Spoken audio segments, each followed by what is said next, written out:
উদর বসে বসে খায়।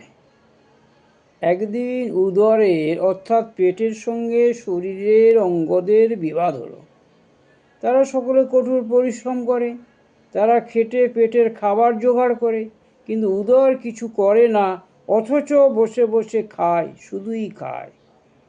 একদিন অন্যান্য অঙ্গরা পেটকে বলল, তুমি আমাদের কোনো কাজে আসো না, আমরা কাল থেকে কোনো কাজ করব না। নয়ন বলল, তোমার জন্য আমি খাবার অন্বেষণ করব না। পা দুটো তখন বলল, আমরা আর চলাফেরা করব না। হাত তখন বলল, আমরা আর কোনো কাজকর্ম করব না, তোমাকেও খাইয়ে দেব না।